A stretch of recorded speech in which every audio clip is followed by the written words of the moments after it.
Bismillahirrahmanirrahim. Assalamualaikum warahmatullahi wabarakatuh. Alhamdulillah allazi bi ni'mati tatimmus shalihah. Asyhadu an la ilaha illallah wahdahu la syarika lah wa asyhadu anna Muhammadan abduhu wa rasuluhu la nabiyya ba'dah. Qala Allah ta'ala fil Qur'anil Karim, a'udzu billahi minasyaitonir rajim. Bismillahirrahmanirrahim. Wa laqad khalaqnal insana fi ahsani taqwim.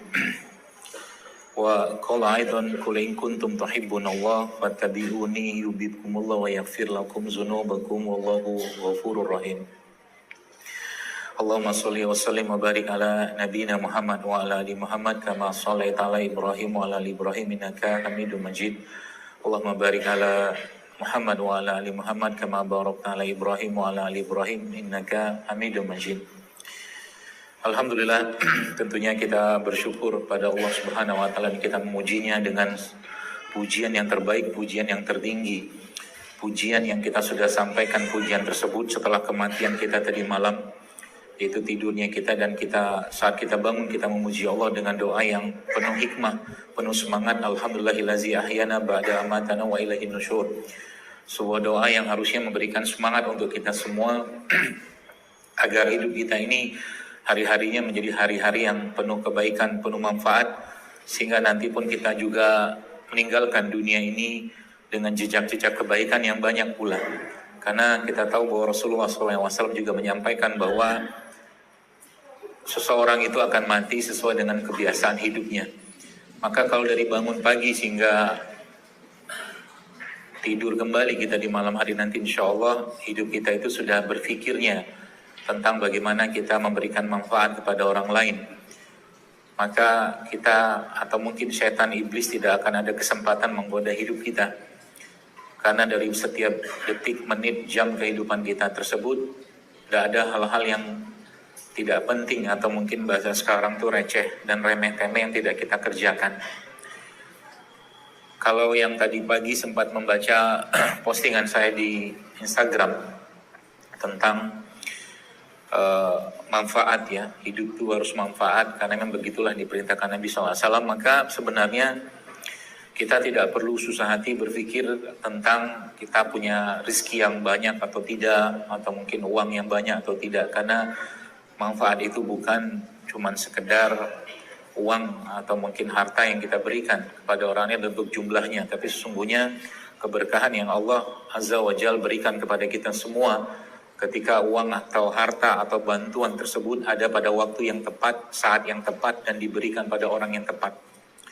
Uang 10.000 yang kita punyai katakanlah, dan saat itu ada saudara kita yang sedang atau mungkin dia harus pergi menemui orang tuanya di rumah sakit, dan dia harus katakanlah naik kendaraan, ya mungkin ojek atau apapun yang biaya 10.000 untuk menemui orang tuanya, untuk mengantarkan orang tuanya menemui Allah dengan kalimat tauhid la ilaha illallah misalkan, itu jauh lebih berguna bagi seseorang yang memiliki uang 10.000 tadi dibandingkan dengan uang 10.000 tadi diberikan besoknya, bahkan dalam jumlah yang besar, katakanlah 100.000 ketika orang tuanya sudah mati. Paham ya? Jadi itu manfaat kayak begitu. Jadi kita nggak usah mikir berapa jumlahnya, nggak usah. Tapi kita minta mungkin ilmu kita, harta kita, kekuatan kita, jabatan kita, apapun itu yang sifatnya kebaikan-kebaikan yang Allah akan set up-kan itu di waktu yang tepat, saat yang tepat, untuk orang yang tepat. Ya, banyak sebenarnya Bapak Ibu sekalian, jamaah sekalian, kalau kita bicara tentang ilmu, kalau kita mau jujur, dari mungkin kita belajar dari SD sampai SMA atau mungkin sampai kuliah, banyak ilmu yang nggak penting kita pelajari. Ya. Sadar tidak sadar, bahkan guru SD pun kita nggak ingat. Nggak ingat kita guru SD. Guru SMP nggak ingat juga. SMA nggak ingat juga. Kuliah juga nggak ingat. Padahal dalam Islam, kaidah belajar itu bukanlah ke sekolah, tapi ke guru. Ke guru. Jadi sanad ilmunya itu jelas gurunya siapa. Sehingga ilmu itu menjadi ilmu yang berkah. Ya. Bukan hanya berkah, sekedar berkah, tapi dia bisa menjadi solusi, ya, bagi masalah-masalah yang ada di masyarakat atau di keumatan. Sekarang ilmu berlimpah luar biasa. Orang bisa mungkin sekarang mau kuliah 1 minggu pun kelar bisa dengan online. Tapi ilmunya nggak menyelesaikan masalah. Ilmunya tidak berkah kalau menurut saya. Ya, apalagi mungkin COVID kemarin itu ya, terlepas mungkin kita tahu akhirnya beberapa pembelajaran dilakukan secara online. Online itu bagus, ya, tidak masalah, tapi tidak akan bisa menyerap ruh dari sang guru yang menyampaikan ilmu tadi, nggak bisa. Ya, sekarang pun ternyata masih ada banyak yang akhirnya nggak mau tatap muka lagi. Paling alhamdulillah keadaan sudah baik sebenarnya. Bahkan beberapa masjid pun katanya lebih banyak yang datangnya online daripada offline. Nggak bisa. Ya, Anda datang 5 menit ke suatu kajian, Bapak Ibu sekalian, offline ya. Itu akan beda dengan kita sudah mengikuti kajian tadi online selama 2 jam. 5 menit saja, karena kita dapat doanya malaikat, keberkahannya masjid, gitu loh. Ya, jadi itu yang harusnya kita sekarang mulai galakkan kembali, ya, majelis-majelis ilmu, ya, apapun lah bentuk majelisnya. Mau belajar agama, belajar kesehatan, ya, yang akhirnya membuat kita tuh semakin berisi, gitu kan. Ya, berisinya berisi dengan apa? Berisi dengan ilmu. Kalau sudah berisi dengan ilmu, apa yang terjadi? Setan pun akan takut. Ya, kita tahu hadis atau riwayat di mana disebutkan kalau Umar bin Khattab radhiyallahu anhu itu melewati satu gang tuh, setan akan milih lewat gang yang lain karena nggak mau barengan sama Umar, takut dia. Takut. Jadi sebenarnya bab tentang katakanlah jin, hantu segala macam gitu, karena nggak jelas zaman sekarang itu tuh sebenarnya kalau dengan ilmu saja selesai bab itu, nggak perlu ditakutkan. Bahkan Imam Ahmad itu disebutkan dalam sebuah riwayat, beliau rahimahullah diminta untuk meruqyah seorang yang terkena masalah atau gangguan jin seperti itu. Apakah beliau datang ke sana? Enggak. Dia katakan apa? Bawa sendalku ini, kata dia. Pukulkan kepada orang yang kena jin tadi. Sendal doang. Nah itu. Jadi kalau kita umat Islam Bapak Ibu sekalian terus meningkatkan ilmu ini, ya, apalagi nanti ya, sebenarnya pelajaran tentang ilmu itu sudah diberikan Allah dalam Al-Quran. Maha gurunya kita itu adalah Allah Subhanahu wa Ta'ala. Ya. Kalau saya tanya, nih, dasar keilmuan itu di sini sebenarnya.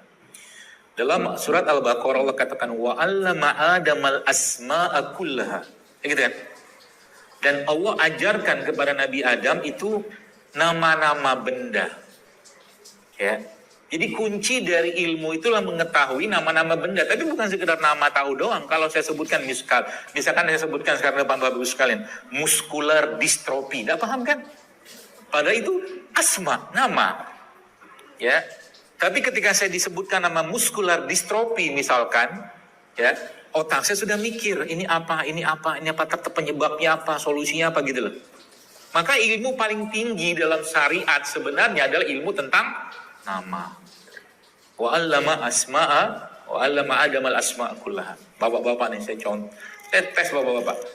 Kalau saya ibu-ibu nggak usah jawab. Tahu nggak namanya apa? Tak tahu dia.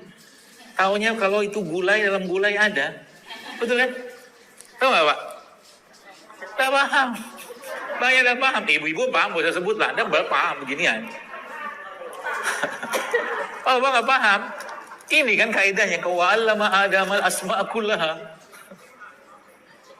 Yang tahu sedikit, bunga lawang gitu ya. Peka orang bilang ya.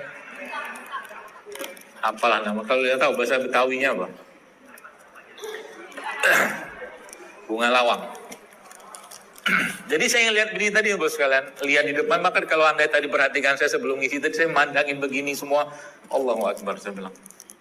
Inilah tools, ya, perangkat dalam bentuk bahan yang Allah siapkan kepada kita, ya, untuk bisa menjalankan peran kita di dunia ini sebagai Abdullah dan Khalifah, kan gitu.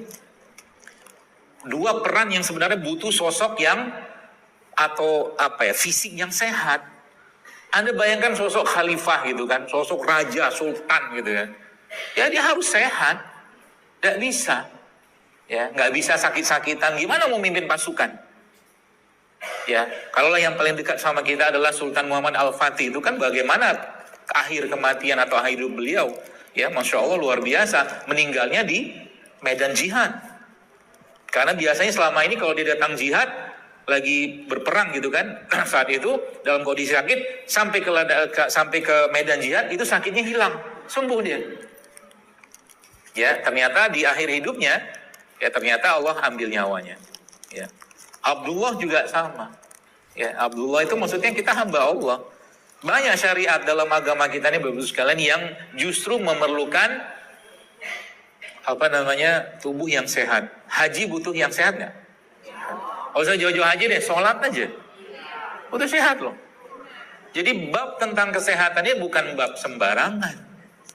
Kalau Anda baca tentang, misalkan saya ingatkan, kalau yang sudah pernah baca dalam surat Al-Baqarah, wa kulu mimma fil ardi halalan thayyiban, kata Allah kan. Allah sudah memerintahkan kita makan yang halal, makan yang baik. Terusnya apa ayat tersebut? Allah katakan wala tattabi'u khutuwatis syaitan, kata Allah. Dan jangan kamu ikutin langkah-langkah syaitan. Kalau yang kita belajar bahasa Quran, Quran itu nggak sembarangan. Urutan pertama apa, urutan kedua apa, urutan ketiga apa, itu semua ada maksud. Ada maksud. Allah bilang halal kan. Kemudian yang kedua Allah bilang apa? Thayyib kan. Ada satu lagi ayat yang lain, wala tusrifu, jangan berlebihan. Lalu ayat tadi kita coba rangkum, katakanlah kita lihat dalam sudut pandang yang luas, maka tadi ada kata-kata jangan ikuti langkah-langkah setan. Apa urusannya setan dalam urusan makanan? Kamu mikir? Ya, yang jelas kita tahu bahwa yang namanya iblis, setan itu semua kebaikan yang akan kita lakukan, dia pasti mau intervensi agar kebaikan itu batal. Gitu. Kalau nggak berkurang, kalau nggak tidak sesuai dengan apa yang diajarkan Rasulullah SAW. Itu aja kerjaannya dia. Ya. Jadi belajar kesehatan ini sebenarnya gampang sebenarnya, pakai beberapa ayat selesai masalah. Beneran. Apa yang akan saya sampaikan hari ini pun juga sebenarnya hal yang simple. Saya kadang-kadang mikir, ya Allah, kenapa begitu susahnya orang sekarang obati penyakit? Benar loh, susah. Kenapa susah? Kenapa? Karena masih penuh dengan hawa nafsu. Musuh lagi kan? Masih penuh, masih berlimpah dengan keinginan-keinginan yang sifatnya kita tahu itu nggak benar. Kan setan ngoda. Kalau dia halal nggak bisa goda, dia akan goda dengan yang kedua, thayyib. Ya kan? Kalau thayyib nggak bisa goda, dia pakai yang ketiga. Gitu urutannya. Ya, jadi kalau kita pelajari bahasa Quran ini Bapak-Ibu sekalian, Masya Allah, urusan misalkan ya, tidur. Kita mau belajar tidur dari mana? Dari Ashabul Kahfi. Kan tidur lama banget. Yang menarik ya, kalau Anda baca di surat Al-Kahfi itu, para pemuda itu jumlahnya berapa? Coba saya tes dulu.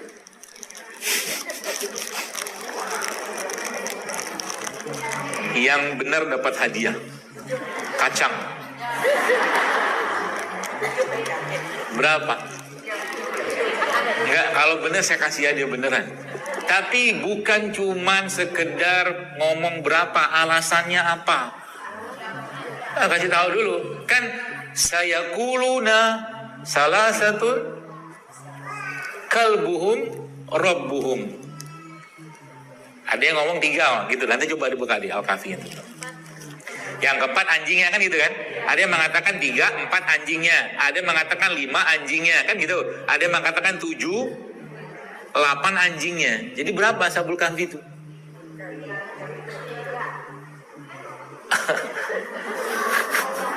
Coba dibuka Qurannya. Coba dibuka. Karena nanti saya akan kasih tahu sesuatu di situ. Ada yang menarik di situ sekalian. Buka surat Al-Kahfi itu, saya kuluna salah satu.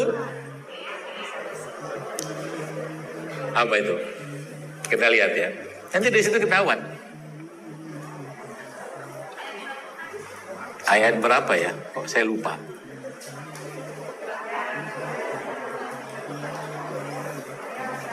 Sudah belum? Sudah.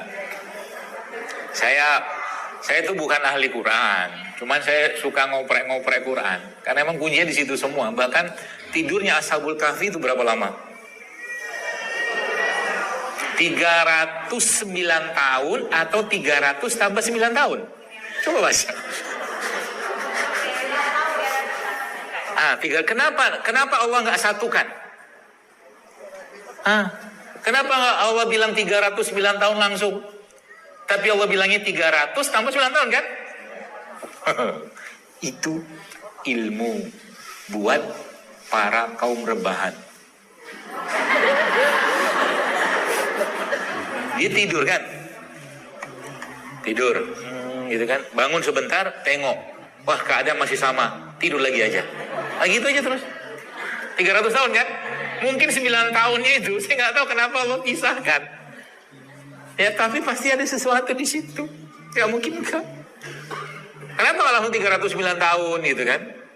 Jadi mungkin ya mereka tuh bangun sebentar. Oh iya masih sama nih keadaan, tidur lagi aja yuk. Gitu, tidur lah mereka. Tidur kan? Tidur dengan pola tidur terbaik. Canggih tuh. Kita kembali nih tadi. Sudah ketemu belum? Ayat berapa?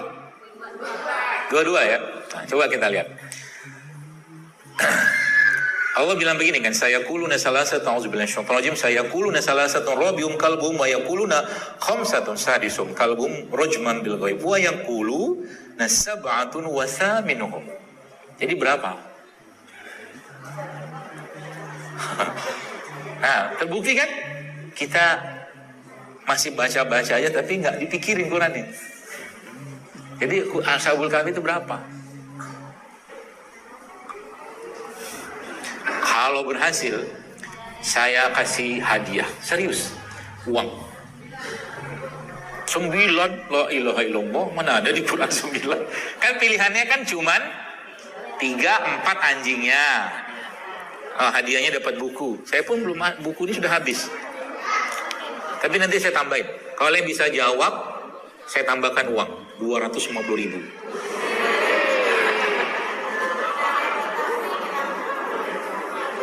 Kan pilihannya begini. Sayaquluna salasatu rabihum kalbuhum wa yaquluna khamsa. Kan pilihannya 3, 4 anjingnya, 5, 6 anjingnya. Sab'atun wa saminun kan 7, 8 anjingnya. Jadi berapa? Berapa? 7. Antum. Kenapa 7? Saya tahu. Oh, jawaban solehnya wallahu a'lam bishawab. Hanya Allah yang tahu. Iya, gampang. Gimana Pak? 7. Kenapa 7?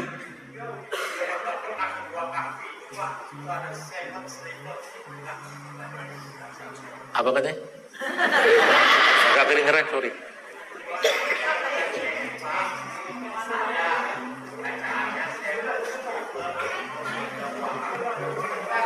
Oh doa ya gak kurungu.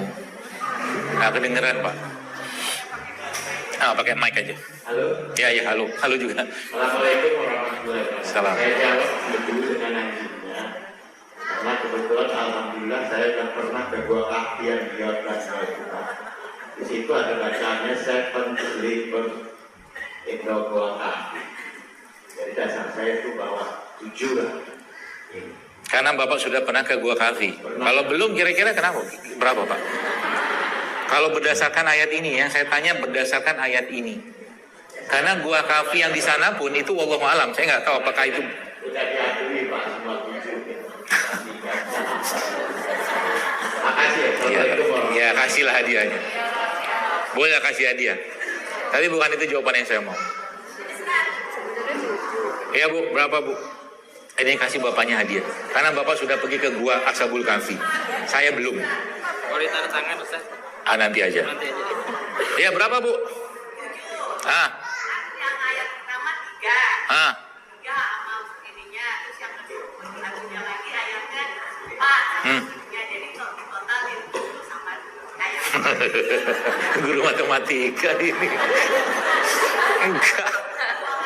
Enggak.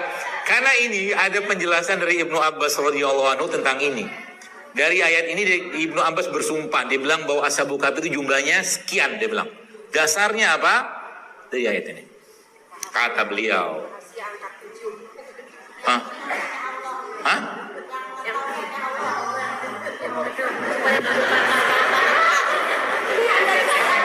Baik, kita belajar bareng-bareng ya. Saya lagi-lagi, saya bukan ulama tafsir Quran, bukan. Cuman ini pelajaran yang saya dapatkan juga. Lihat baik-baik ayat itu. Lihat. Yang pertama Allah bilang begini kan, salah satu robiyahum kalbuhum. Kalbuhum itu anjing. Ya. 3, 4 anjingnya. Oke? Lihat yang kedua. Wayakulu, dan ada yang mengatakan khamsatun. 5, 6 6 anjingnya, ya. Kalbuhum. Kemudian yang rajman bil ghaib. Kemudian wa yaquluna sab'atun wa thaminhum kalbuhum. Anda lihat nggak apakah ada perbedaan kata atau ada tambahan kata di 3, 4, 4, 5 dan 7, 8? Ada tambahan nggak? Apa tambahannya? Bukan. Huruf. Ada tambahan huruf di situ.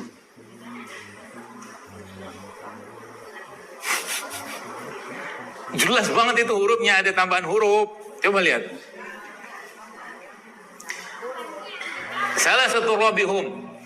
Salah satu robiah. Kan gitu kan. 4, 3, 4 kan gitu kan. Kemudian khamsatun sadisum. 5, 6. Coba lihat yang terakhir. Wa yakuluna sab'atun. Ada tambahan huruf nggak? Apa? Wow. Wow itu apa? Dan. Ibnu Abbas bersumpah. Ibnu Abbas ini salah satu mufassirnya umat Islam. Ya, sahabatnya Nabi SAW. Dia katakan apa? Saya bersumpah Ashabul Kahfi itu 7, 8 anjingnya. Kenapa? Gara-gara kata wow. Kenapa kata wow?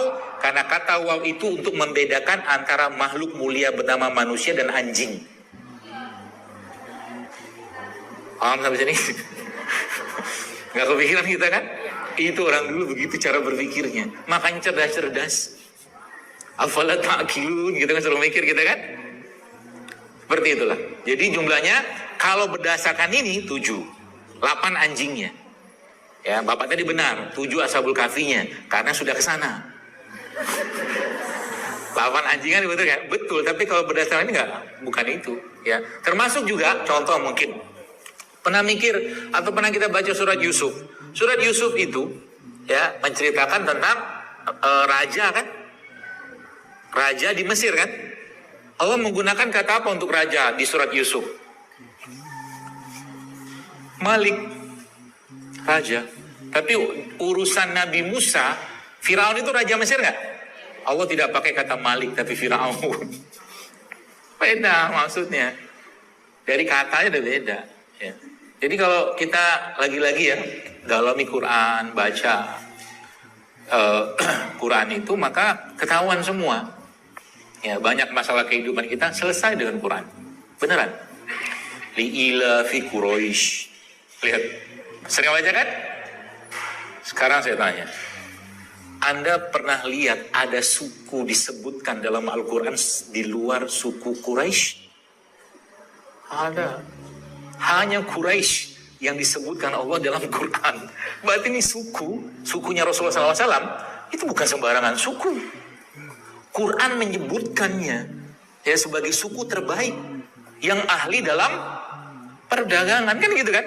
Ila fihim rihlatasyita'i was-shayf. Mereka berdagang musim panas, musim dingin gitu-gitu. Canggih. Ya.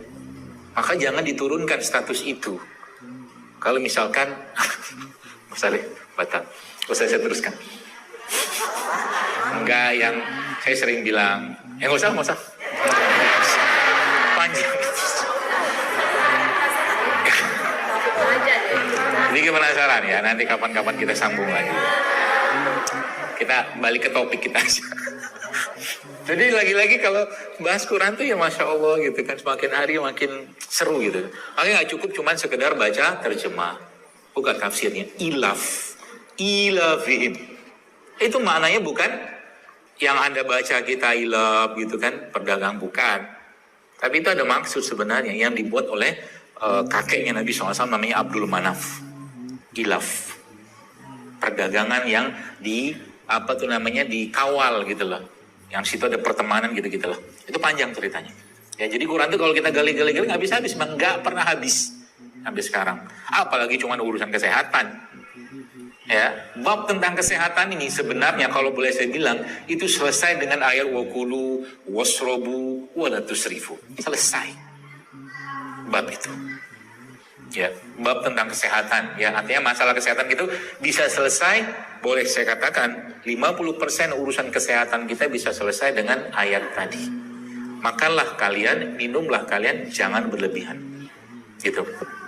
50%. Kata siapa? Kata Ibnu Katsir.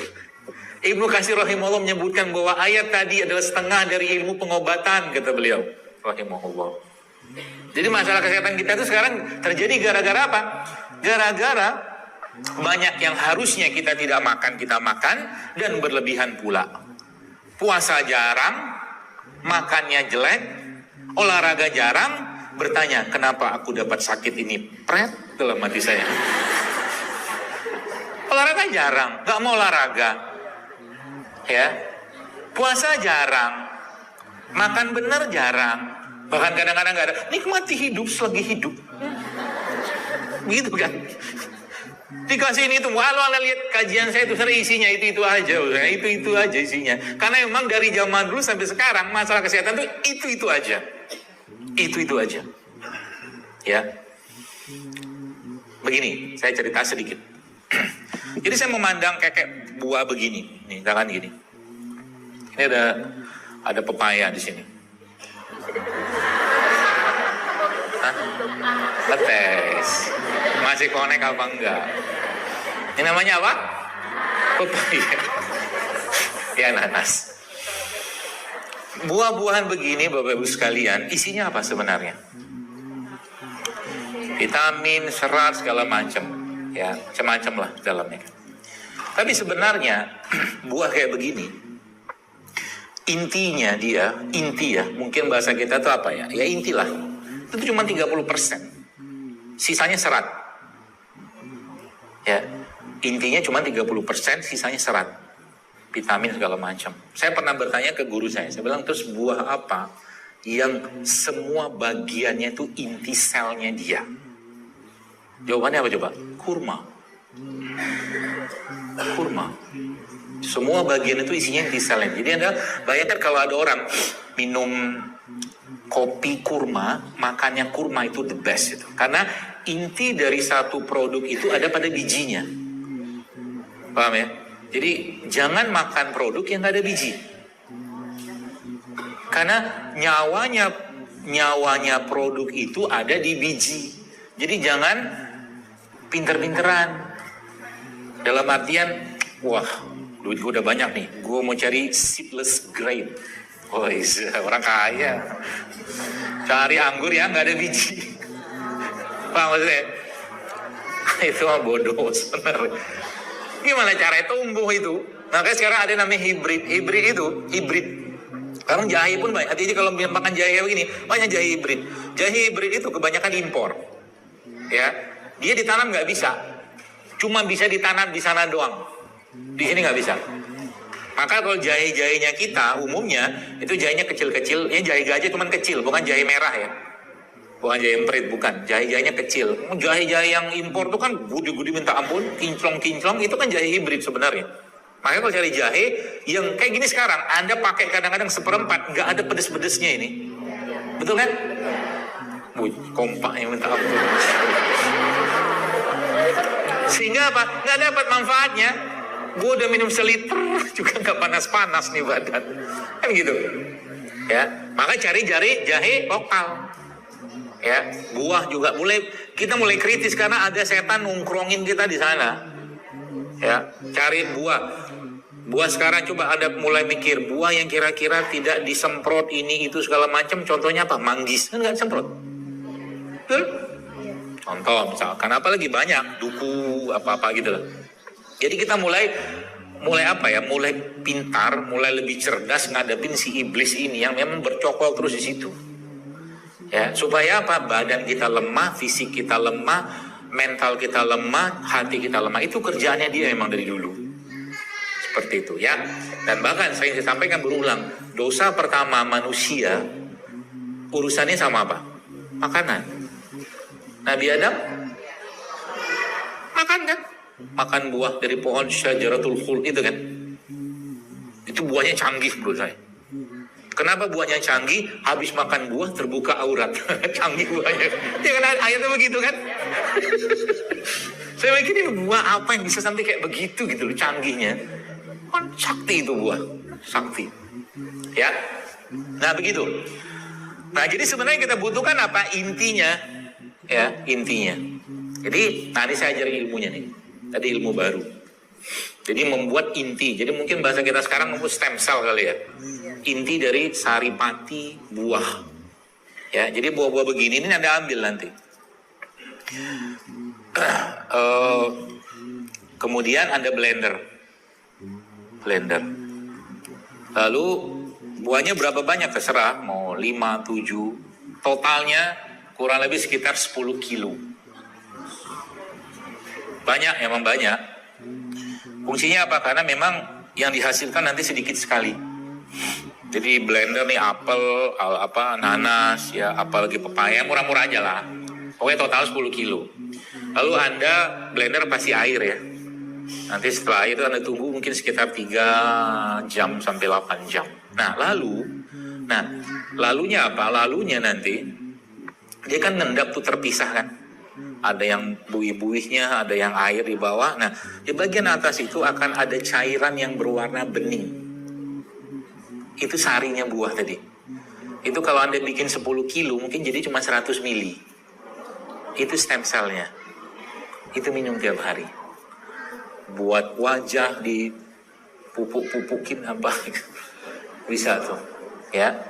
Diminum juga bagus. Ya, kenapa? Karena itu sudah intinya. Gitu ya. Nah, bab yang kita mau bahas hari ini Bapak sekalian adalah bab yang temanya berhubungan dengan sebenarnya akar penyakit kita zaman sekarang tuh apa sebenarnya. Ya. Yang kalau Anda kerjakan ini sebenarnya, kalau boleh saya katakan, itu Masya Allah. Sebenarnya banyak penyakit bisa hilang. Bisa hilang. Ya. Dengan sendirinya. Iya, dengan sendirinya. Asal ini dikerjakan. Jadi ini sebenarnya ilmu yang sederhana, tapi insya Allah kalau dikerjakan benar-benar, berapa lama? Karena siklus sel yang saya ketahui itu sekitar 90 hari. 3 bulan. Siklus sel. Ya, artinya, tubuh kita, walaqad khalaqnal insana fi ahsani taqwim, kata Allah. Allah sudah bilang bahwa tubuh kita itu sebenarnya dia punya kemampuan sempurna. Dia bisa healing sendiri. Bisa healing, dia bisa memperbaiki dirinya sendiri. Bisa. Ya. Asal apa? Syarat ketentuan berlaku. Itu dia poinnya. Syarat ketentuan berlaku. Syarat pertama yang hubungannya dengan apa? Hubungan dengan jiwa, hati, emosinya dia, itu syarat pertama. Ya. Sepanjang itu tidak dia kerjakan, tidak bisa. Contoh mungkin akan sangat sulit bagi seseorang itu untuk sembuh kalau seandainya dia semua menumpahkan harapan dia atau mungkin keinginan dia pada sebab yang menyembuhkan penyakitnya tadi. Ikhtiarnya dia, sulit itu. Yang muncul malah cemas. Kira-kira berobat apa lagi di sini ya? Maksudnya, herbal apa lagi ya? Berobat ke dokter mana lagi ya? Itu maksudnya. Kalau dia menumpukan itu pada ikhtiar atau sebab. Karena Allah tidak butuh sebab. Itu yang pertama. Ya, artinya apa? Dia butuh ketenangan. Dia butuh hati yang lapang, dia butuh hati yang pasrah, dia butuh hati yang ikhlas, dia butuh hati yang ridho, dia butuh hati yang benar-benar kalau sakit ini membuat engkau ridho dengan aku ya Allah, maka aku pun ridho dengan sakit ini ya Allah. Kalau sudah kayak begitu Allah akan sembuhkan dengan mudah. Kalau memang masih ada jatah kontrak dia hidup di dunia. Kalau nggak ada, dia akan pulang kepada Allah dengan hati yang tenang. Kan pilihannya 2. Sakit nih, 3 lah. Dia sembuh, ya, kemudian atau dia mati. Ya, kalaupun dia mati, dia meninggal, maka pertanyaannya dia mati menemui Allah Subhanahu wa Ta'ala dalam keadaan yang baik atau tidak? Maunya kan baik. Artinya apa? Dia harus ridho dengan itu. Bagaimana cara kita mencerna ridho itu, atau bagaimana cara kita mencerna satu penyakit itu bentuk rahmatnya Allah? Baik, saya kasih tahu atau saya beritahu kepada ibu sekalian dengan hal yang sangat gampang. Biar Bapak Ibu mudah mencernanya. Begini. Anda semua saya diberi pilihan untuk makan sama tidak makan. Pilih makan atau tidak makan? Makan kan? Makan dong, enakan makan. Mie ayam, bakso, nasi goreng, seblak, ceker, apalah. Tapi ceker bagus. Pokoknya yang nggak sehat-sehat itulah, misalkan lah gitu ya. Kita pasti pilih makan yang sudah agak sedikit benar ya, buah lah, sayur. Kita kan gitu. Lantas pertanyaannya begini, makan terus. Bagaimana caranya Allah menghentikan kita makan? Yang pertama dibikin tidur. Nggak bisa makan. Sehingga tidur itu adalah waktu terbaiknya tubuh kita untuk meresetting semua sistem. Semakin bagus tidurnya, semakin sehat badannya. Anda mau nge-gym, mau olahraga, mau apa, kalau tidur yang nggak beres, nggak bakal bisa sehat tuh badan. Benar. Maka bab tidur diatur dalam Islam. Apa kata Allah? Qumil laila illa qalila, nisfahu awin kusminhu qalila. Bangunlah sepertiga malam. Nabi contohkan, Allah menyebutkan waja'alnal laila libasa, kata Allah. Jadi kami jadikan malam itu sebagai waktu istirahat.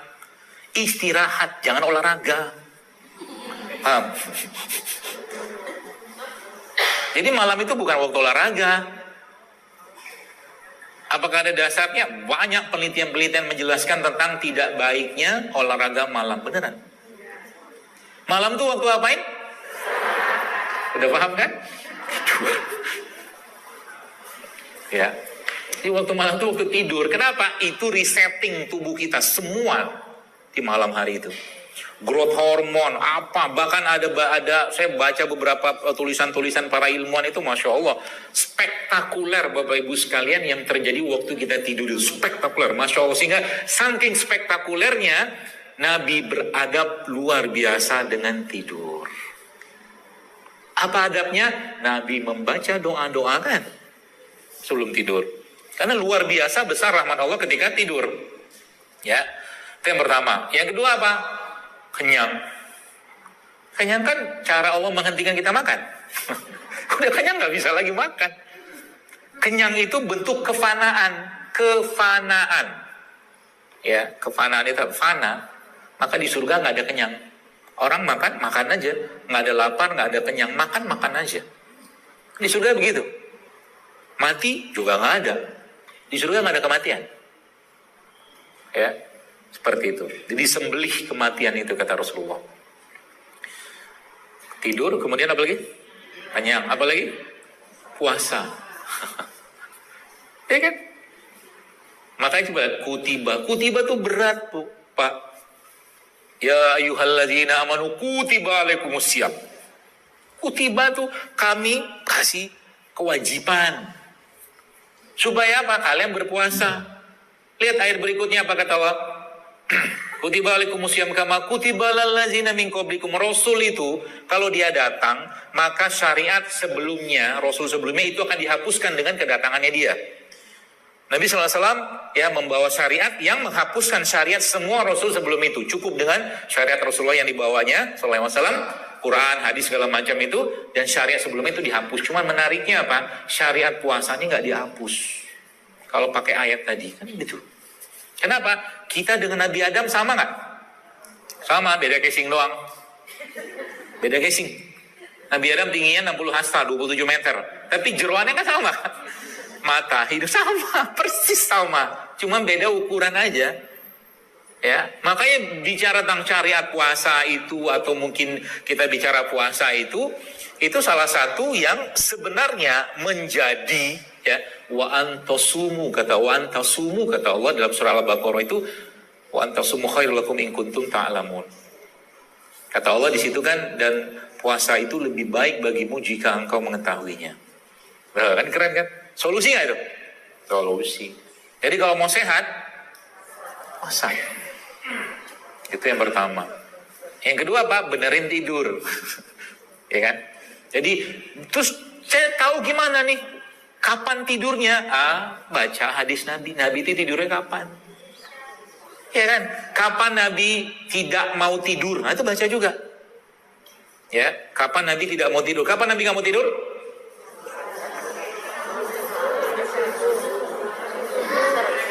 Habis asar kan? Habis asar, kemudian maghrib ke isya Nabi nggak tidur. Atau habis subuh.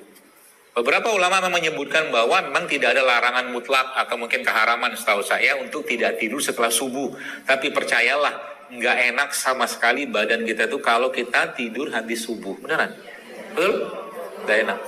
Cobalah paksakan untuk tidak tidur habis subuh. Karena apa? Itu tuh saya bilang, nggak sopan kita sama Allah. Kenapa nggak sopan? Karena Allah lagi bagi-bagi rezeki, kan hadisnya begitu. Hambanya malah tidur. Makanya ada warung dekat rumah saya itu jam 5:30 sudah buka dia. Emang ada yang beli? Nggak ada juga. Untuk ngambil berkahnya subuh.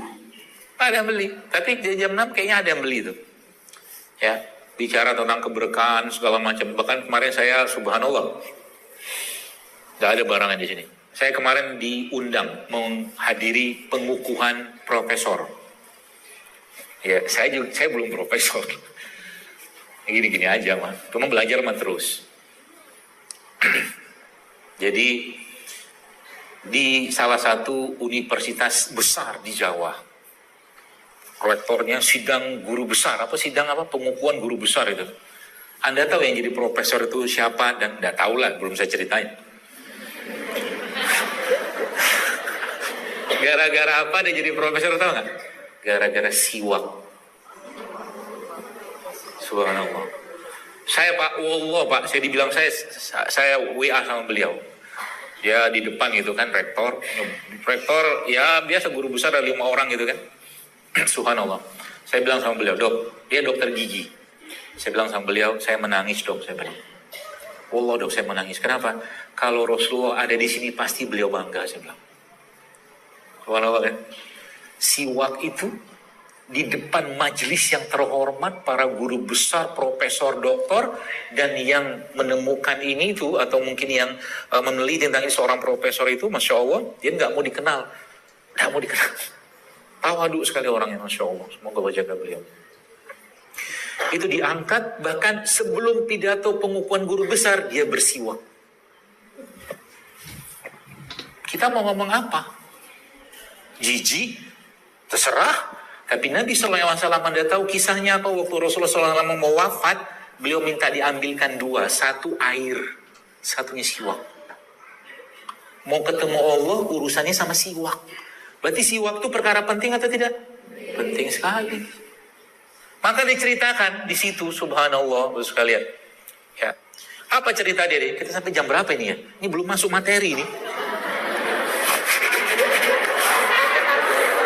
Sampai asal kelar.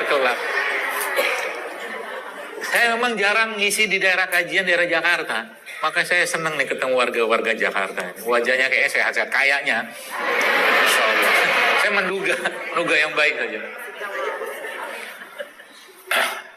Jadi dia bilang begini, siwak itu solusi masalah gigi umat manusia. Nggak ngomong hadis sama sekali.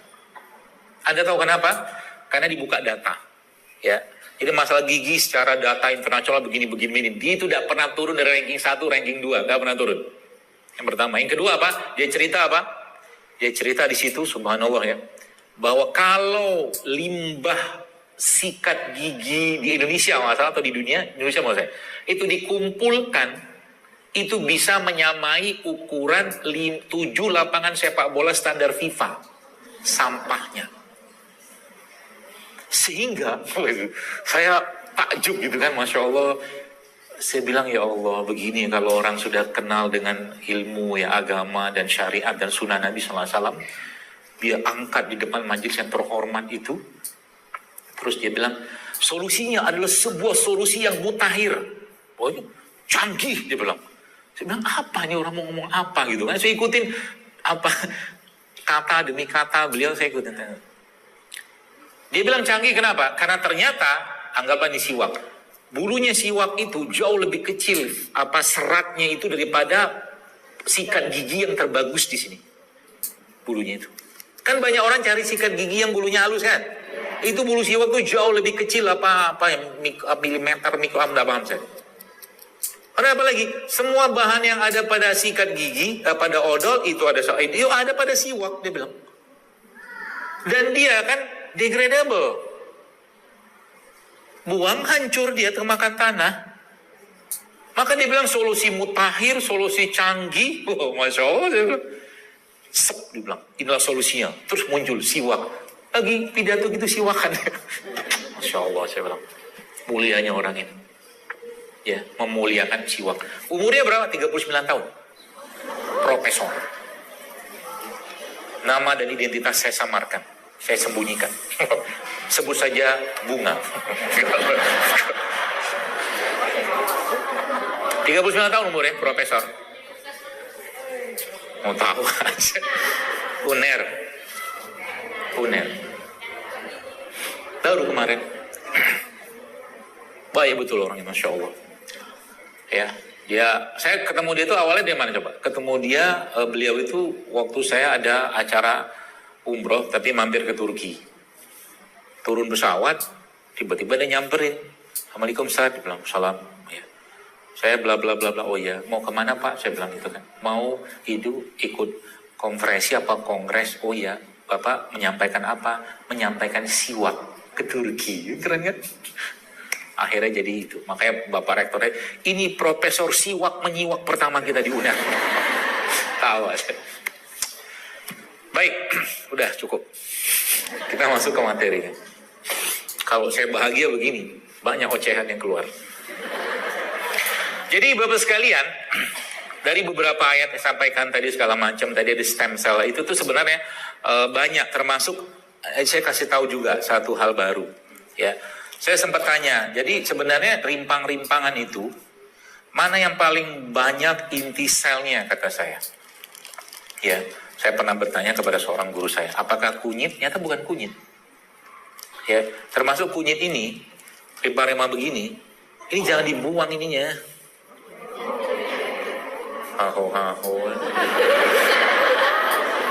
Yang dibuang. Proteksinya Allah kepada benda alam makhluk, ini kan makhluk lah ya, makhluk hidup ya, itu di kulitnya. Makanya kalau ini ada mau mau masak atau apa, jangan dikupas, cuci bersih aja, karena banyak enzimnya juga di sini setahu saya. Cuci bersih, jadi bagaimana yang kotor buang sedikit, tapi kulitnya jangan dibuang. Terus yang kedua itu, yang ketiga, yang pertama itu, yang kedua apa? mereka ini sebenarnya banyak enzim-enzimnya juga. Jadi bahan-bahan yang sebenarnya sensitif dengan panas. Jadi saya jujur agak-agak tidak tahu juga dari mana kita mendapatkan pemahaman kalau ngerebus rimpang itu dari 3 gelas air menjadi 1,5 air. Kalau versinya saya dan dari apa yang saya ketahui, sebenarnya kita menginginkan semua bahan ini itu bisa kita dapatkan secara sempurna kan gitu. Maka cara paling idealnya diekstrak. Ekstrak kan kita nggak punya nggak punya alat. Maka ekstrak ala-ala kita namanya impusan. Nih, paham ya? Terekstrak dia, tapi nggak bisa langsung. Dia butuh waktu, kan? Apalagi benda padat kayak begini. Kalau buah kan gampang. Kalau buah bendanya agak lunak begitu, apalagi yang cairan itu jauh lebih gampang. Ya, kalau benda-benda padat begini mungkin sekitar 6 jam, tapi kayak begini kan cepet kok sebenarnya kunyit kayak begini. Sama kita begini aja tuh mental 6 jam lah rata-rata kalau idealnya sih. Itu kata beliau begitu. Lalu yang kedua apa? Makanya kalau yang sudah paham beginian sebenarnya kalau Anda tidak tahu, mudah-mudahan di sini tidak ada yang suka makan kelapa muda yang dibakar, kelapa bakar. Apa itu maksudnya? Gak habis pikir saya. Kelapa mau dibakar ya rusak lah enzimnya. Ada-ada aja. Tinggal dilabelin ini buat batu ginjal. Mau aja gitu percaya. Ini namanya kelapa itu kan isinya tuh kayak kelapa begini tuh, Masya Allah.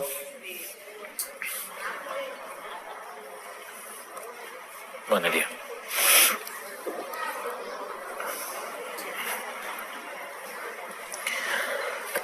Jadi kelapa begini nih Bapak Ibu sekalian, jamaah sekalian, kan isinya kan enzim apa, dan enzim itu kan salah satunya dia sangat sensitif dengan pemanasan.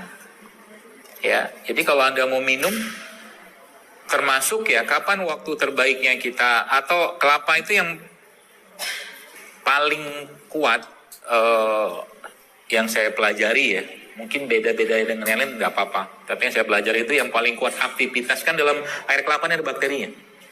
Ada makhluk yang Allah buat mereka bersiklus hidup di situ. Betul kan? Buktinya apa? Rasanya kan berubah. Kelapa muda yang masih muda rasanya beda sama yang tua. Betul kan?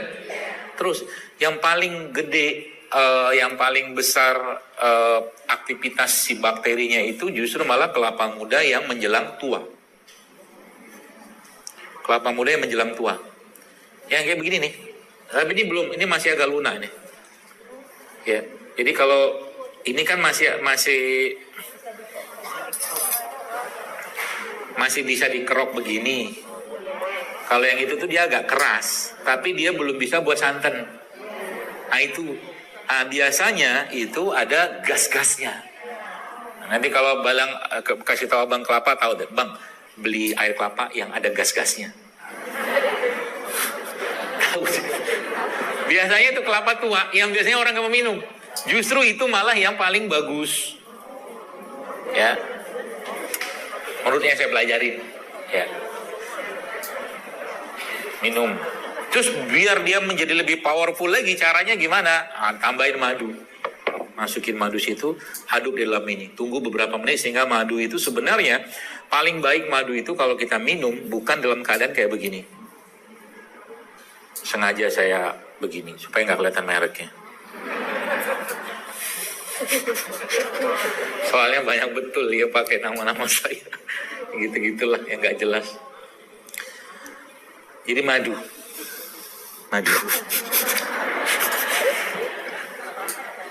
Ini produk saudara kita, beli aja. Jadi maksudnya gimana? Madunya itu dimasukkan ke dalam air. Jadi kayak begini. Ya ada yang mengatakan pakai sendok sendok plastik apa gitu. Ya ada yang mengatakan itu bereaksi maksudnya madunya sama gelogamnya itu. Ya sekarang kita nggak usah bahas itunya lah. Nah ini, jadi madunya lebih cepat terserap. Ya bukan karena kalau dia langsung diminum kayak begini dia butuh waktu lagi dicerna. Ya pakai begini. Apalagi dimasukkan dalam air kelapa begini. Ini lebih jos ini. Aduknya pakai ini. Itu. Nah, sebenarnya mereka ini Bapak-Ibu sekalian, ya, mereka ini buah pisang pun sebenarnya ada ilmunya. Kenapa ada ilmunya? Karena kalau Anda mau makan pisang yang tinggi gulanya, karbohidratnya, maka makanlah pisang yang well done, udah matang banget, ada bintik-bintik, itu bagus tuh, enzimnya, gulanya sangat tinggi.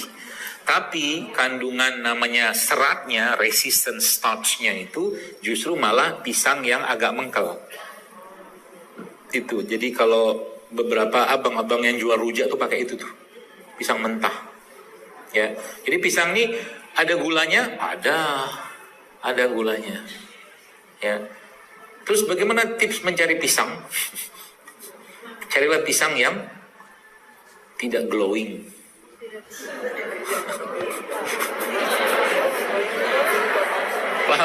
Paham maksudnya? Sekarang banyak pisang glowing kan? Kinclong. Ini pisang yang tidak mengenal susahnya kehidupan dan pahitnya kehidupan, sehingga nggak ada apa namanya? Nggak ada kayak bergesek-gesek apa gitu. Kalau kita sebutnya mungkin pisang pabrik mungkin, gitu. Jadi saya pisang-pisang yang ada kutu-kutunya putih-putih itu, yang mereka masih berinteraksi dengan alam dalam keadaan yang baik. Nah gitu ya. Nah pisang ini Bapak sekalian, pisang, kemudian nanas seperti ini. Ini kan sebenarnya ada gula kan. Ya. Bukan hanya gula, tapi mereka ini juga punya apa? Punya enzim. Ini yang bagus. Oh, bagi senangnya. Hah? Bonggol ya. Kalau saya nggak butuh gula banyak, saya butuh nanas, seratnya nanas lebih tinggi, saya makan ini. Enak. Cotolin pakai garam, terus Anda blender sama habatus sauda serbuk, dia jadi obat buat sinusitis. Bonggol nanas. Gitu. Jadi bromelinnya itu juga salah satunya yang tertinggi di sini. Gitu, serat ya. Nah, jadi mereka-mereka ini Bapak-Ibu sekalian, buah-buahan ini tuh dia kan gula sebenarnya, tapi gulanya mereka dia masih ada serat. Pahami itu baik-baik. Gulanya siapa namanya? Air kelapa ini air kelapa kan ada gula. Tapi dia isi dia cuma bukan gula doang. Bukan. Ada seratnya, vitaminnya, mineralnya, enzimnya, segala macam, ada situ asam aminonya, komplit semua di situ. Nah, masalah kita zaman sekarang sebenarnya yang kita makan itu hampir-hampir tidak ada serat, yang ada cuma gula tok. Itu masalahnya. Ya. Gula tok itu maksudnya apa? Semua gula yang sifatnya gula olahan, tanpa serat. Yang paling gampang apa? Gula pasir. Ya. Jadi kalau mungkin temanya itu kita angkat di sini, berarti kalau sebenarnya apa biang kerok dari banyak penyakit yang muncul di zaman sekarang ini bukan gula pasirnya sebenarnya. Gula pasir itu salah satunya. Tapi yang saya maksud di sini adalah biang kerok itu adalah satu kondisi yang disebut dengan insulin resisten. Nah, baik. Ini saya kasih ilustrasi begini biar Bapak Ibu paham. Di Jepang ada tadi saya belum sebutin ini ya. Yang banyak inti selnya itu. Ini satu, bunga lawang. Satu lagi bangle. Bangle itu rasanya agak-agak pahit sih nggak saya. Ya. Tapi menurut beliau yang guru saya tersebut, dia mengatakan itu inti selnya paling banyak ada pada bangle. Itu bangle ya, bukan Pak Le. Jadi begini, ini ilmu atau mungkin ilustrasi yang sebenarnya sudah pernah saya tulis beberapa tahun lalu. Ya. Tapi kalau sekarang Anda mau praktekkan, itu Masya Allah. Banyak sekali yang akan terjadi pada tubuh kita. Dia bisa reverse. Ya, reverse aging.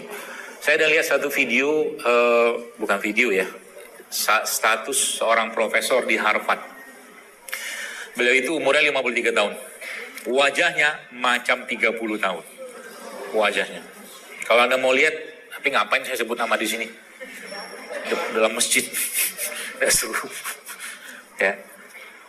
Jadi beliau itu salah satu yang beliau praktekkan sebenarnya kaidah ini sebenarnya. Kaidah ini. Nah, jadi di Jepang itu, saya nggak ngomong beliau ya, tapi ini kita bicara yang lain. Di Jepang itu kalau yang pernah pergi ke Jepang, ada namanya petugas pengatur penumpang. Betul? Ya, betulin aja lah udah. Jadi tugasnya petugas pengatur penumpang itu apa?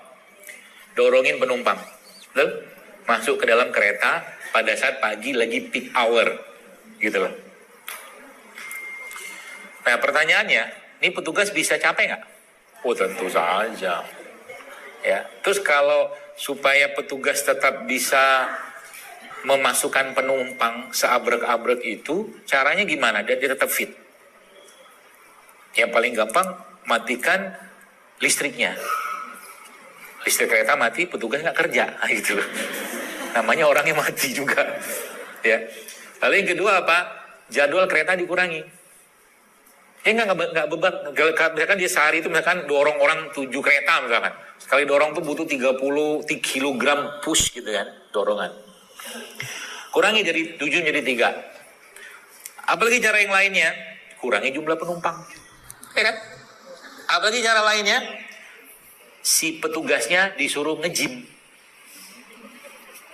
Nah ini ilmu mahal juga nih. Mahal maksudnya hal sederhana tapi kita bisa lakukan. Bagi Anda, Bapak Ibu sekalian yang biasa kan dengkul krak. Ya kan? Nah itu biasanya, yang jelas ada peradangan di situ. Ya, yang jelas ada peradangan. Ini simpen dulu, nanti saya jelaskan di kereta tadi itu. Dan biasanya overweight. Beban kehidupannya terlalu besar.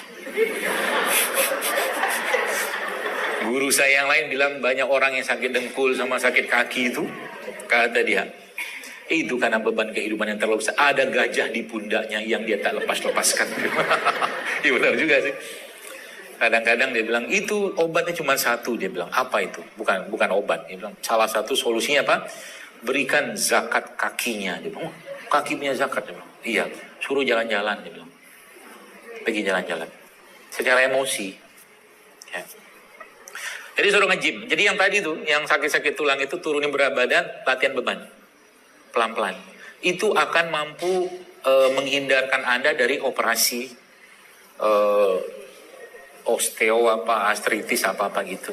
Karena kebanyakan itu terjadi karena obesitas, berat badan berlebihan, tumpuannya nggak kuat, tulang nggak kuat, otot nggak kuat.